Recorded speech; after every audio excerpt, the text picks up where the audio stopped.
Hello guys, welcome to Notes Fire. आज का हमारा टॉपिक है principle used in assessing relationship. Synopsis में introduction, definition, need to assess relationship, basis of assessing relationship, morphological principle, anatomical principle, cytological principle, embryological principle, biochemical and molecular principle, genetic principle, evolutionary principle, importance of assessing relationship, conclusion, reference. तो ये है synopsis. Start करते हैं introduction से। Biological classification में organism के relationship को समझना बहुत ज़रूरी है।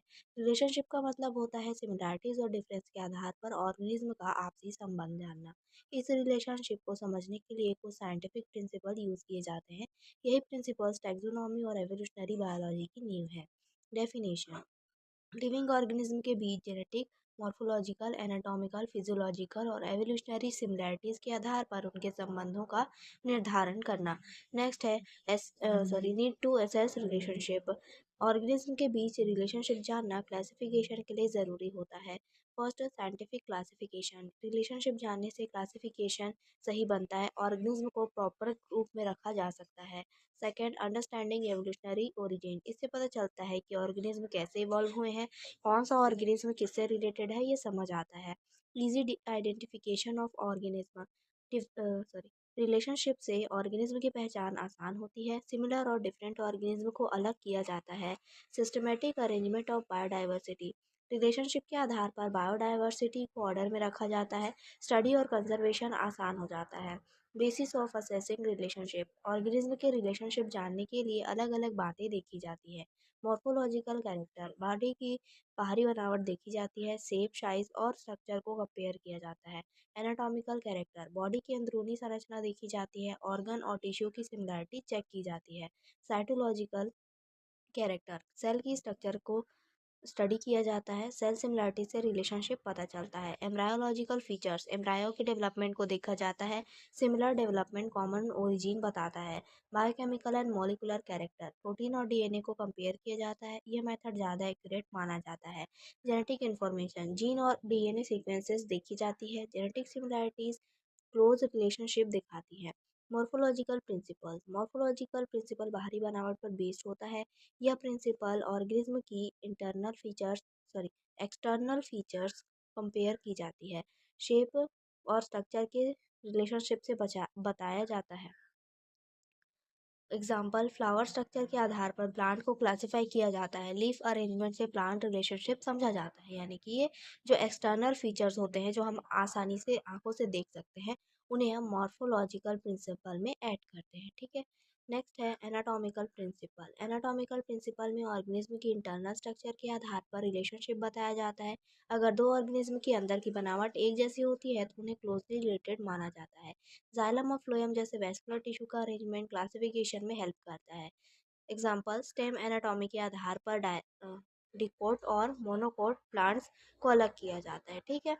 जैसे कि एनाटॉमी यानी कि अंदर की संरचना है, यानी कि ऑर्गन या अंदर में जो कंपोनेंट्स पाए जाते हैं बॉडी के, उनके बेसिस पे। जैसे प्लांट्स में जाइलम और फ्लोएम का जो टिश्यू है वो एक जैसा पाया जाता है, तो हम उसे एक रिलेशनशिप में रख सकते हैं। नेक्स्ट है साइटोलॉजिकल प्रिंसिपल। साइटोलॉजिकल प्रिंसिपल में सेल स्ट्रक्चर और क्रोमोसोम का अध्ययन किया जाता है। Chromosome number, size, structure organism के रिलेशनशिप को दर्शाते हैं। सिमिलर क्रोमोसोम वाले ऑर्गेनिज्म एवोल्यूशनरी रिलेटेड माने जाते हैं। एग्जाम्पल, क्रोमोसोम स्टडी से स्पीसीज के एवोल्यूशन और वेरिएशन का पता चलता है। ठीक है। साइटोलॉजिकल प्रिंसिपल में क्या करते हैं हम, साइटोलॉजिकल यानी कि सेल सेल से रिलेटेड चीज़ें जैसे कि क्रोमोसोम का नंबर, साइज और स्ट्रक्चर, उनमें हम दोनों को डिफरेंसेस को हम लोग देखते हैं, दोनों को मिला करके। ठीक है। तो इस तरीके से एवोल्यूशन और वेरिएशन का पता चलता है। एम्ब्रायोलॉजिकल प्रिंसिपल। एम्ब्रायोलॉजिकल प्रिंसिपल में ऑर्गेनिज्म के डेवलपमेंटल स्टेजेस को कंपेयर किया जाता है। एम्ब्रायो के अर्ली स्टेज में सिमिलर कॉमन एसेंस्ट्री को इंडिकेट करती है। नेक्स्ट, हाँ, यह प्रिंसिपल एवोल्यूशनरी रिलेशनशिप को समझने में यूजफुल है। एम्ब्रायोलॉजिकल मतलब एम्ब्रायो में सिमिलैरिटी पाई जाएगी, तो वो एक समान पूर्वज से ही ओरिजिन हुआ है, ये हमें पता चलता है। ठीक है। एम्ब्रायो में क्योंकि डिफरेंट स्टेज होते हैं, तो अर्ली स्टेज में क्या है, जो डिफरेंट टाइप्स ऑफ ऑर्गेनिज्म होते हैं वो एक अर्ली स्टेज ऑफ एम्ब्रायो में एक तरह के दिखाई देते हैं, जिससे हम जान सकते हैं कि इन दोनों में कोई रिलेशनशिप पाया जाता है। बायोकेमिकल एंड मॉलिकुलर प्रिंसिपल है नेक्स्ट। इस प्रिंसिपल में ऑर्गेनिज्म के डीएनए, आरएनए और प्रोटीन को कंपेयर किया जाता है।